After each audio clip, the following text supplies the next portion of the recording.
Shalom, selamat pagi jemaat Tuhan yang terkasih. Kita berjumpa kembali dalam renungan pagi 10 menit bersama Tuhan.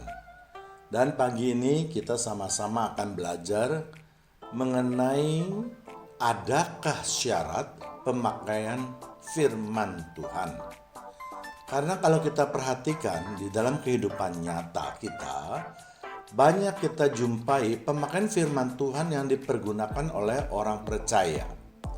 Hal ini dapat kita lihat misalnya dalam status seseorang, dalam percakapan di grup WA, juga di medsos lainnya seperti di Facebook, di YouTube, dan lain-lainnya.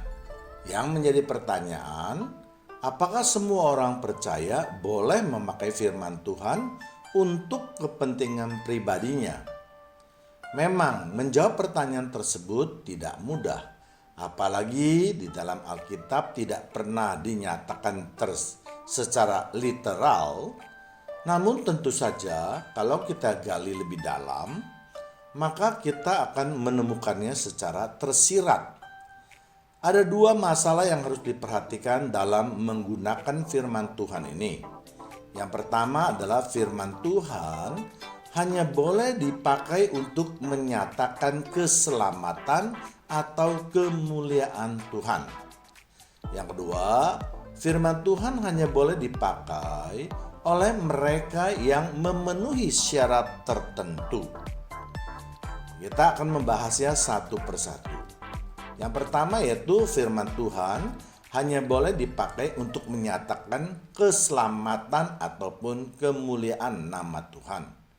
Seperti kita ketahui bahwa firman Tuhan ini berarti perkataan Tuhan, dan Alkitab sudah menjelaskan fungsi daripada firman Tuhan, yaitu untuk mengajar, untuk menyatakan kesalahan, untuk memperbaiki kelakuan, dan mendidik dalam kebenaran, yang pada akhirnya akan membawa pada keselamatan. Dan itu dapat kita lihat di 2 Timotius 3 ayat 16. Segala tulisan yang diilhamkan Allah memang bermanfaat untuk mengajar, untuk menyatakan kesalahan, untuk memperbaiki kelakuan, dan untuk mendidik orang dalam kebenaran.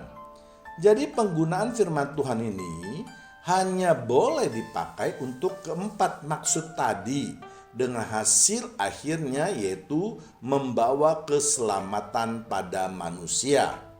Namun yang terjadi sekarang ini adalah setiap umat Kristen merasa berhak untuk memakai firman Tuhan dengan segala tujuan, terutama untuk kepentingan pribadinya. Misalnya dipakai untuk menyerang sesama umat, dipergunakan untuk menghina, dipergunakan untuk mencemooh, dan seterusnya. Hal-hal seperti inilah yang harus dihentikan. Kalau pemakaian pribadi hanya untuk menguatkan atau mengingatkan kepada diri sendiri maupun teman-teman, tentu saja masih dapat dimengerti.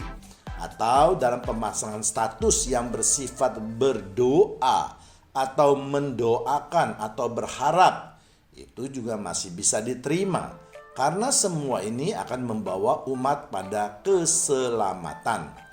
Tetapi kalau firman Tuhan itu untuk mencemooh, untuk mengejek, untuk menyerang, untuk berdebat yang tiada akhir ujung pangkalnya, semua itu untuk kepentingan sendiri, maka kita harus berhati-hati.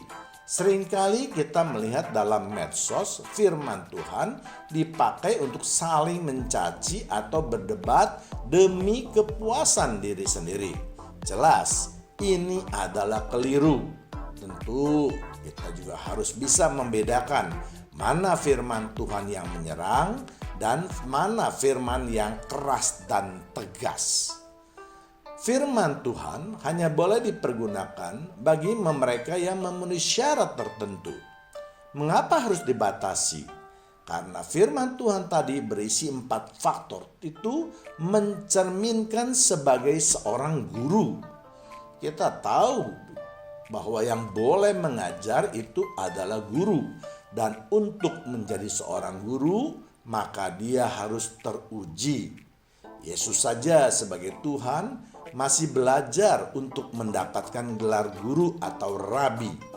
Jadi untuk mendapatkan gelar sebagai guru, maka konsekuensinya haruslah belajar dengan baik.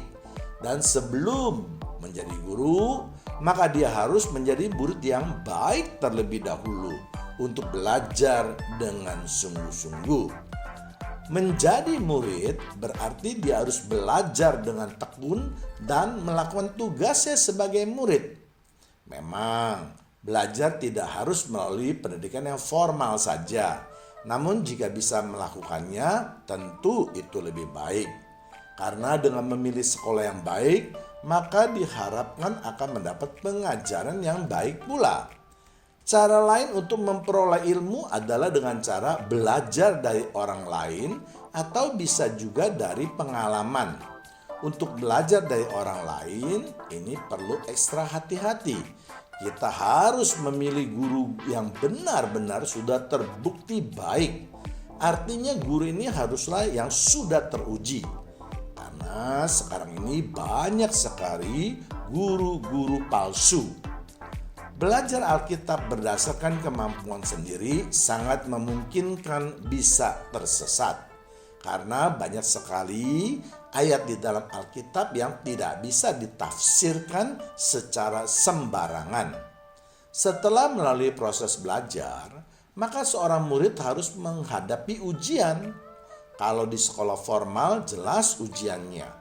Kalau di lapangan tentu yang menguji adalah gembala dari suatu sinode atau gereja. Dan biasanya gembala akan memberikan ujian berdasarkan tahapan-tahapan. Misalnya dimulai dulu dengan berdoa, ya, kemudian membawa renungan pagi di dalam kelompok-kelompok kecil dan seterusnya.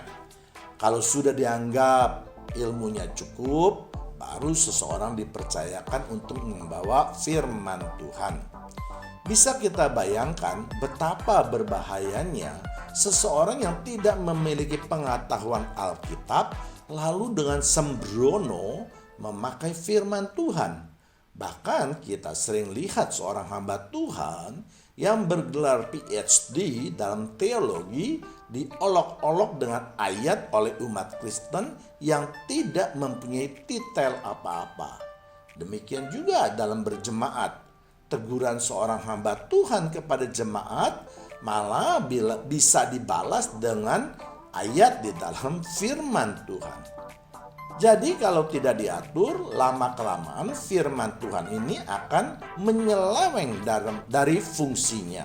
Mari kita lihat di Matius 4 ayat 3, 6 dan Matius 9 ayat 3. Lalu datanglah si pencoba itu dan berkata kepadanya, "Jika engkau anak Allah, perintahkanlah supaya batu-batu itu menjadi roti." 6. Lalu berkata kepadanya, "Jika engkau anak Allah, jatuhkanlah dirimu ke bawah, sebab ada tertulis mengenai engkau, ia akan memerintahkan malaikat-malaikatnya dan mereka akan menatang engkau di atas tangannya supaya kakimu jangan terantuk kepada batu." Kemudian yang 9, dan berkata kepadanya, "Semua itu akan kuberikan kepadamu jika engkau sujud menyembah." Konteksnya kita tahu semua bahwa ini berbicara pencobaan terhadap Yesus ketika setelah keluar dari gurun 40 hari 40 malam. Kita lihat firman Tuhan jatuh kepada yang tidak memenuhi syarat, yaitu iblis yang bukan guru, maka firman Tuhan dipakai sembarangan. Yang pertama ada kata si pencoba, maka firman Tuhan dipakai untuk mencobai.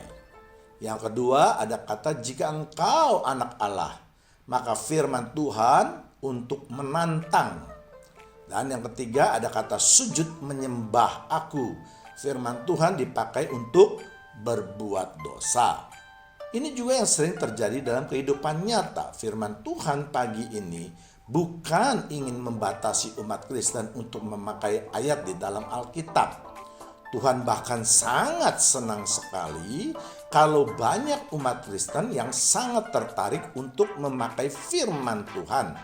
Tetapi sekali lagi yang ingin ditegaskan adalah kalau kita ingin memakai firman Tuhan, maka konsekuensinya adalah kita harus belajar terlebih dahulu. Kita harus mau membaca Alkitab secara berkesinambungan, merenungkannya siang dan malam. Inilah yang menjadi bahan perenungan kita pada pagi hari ini. Tuhan Yesus memberkati kita semua. Amin.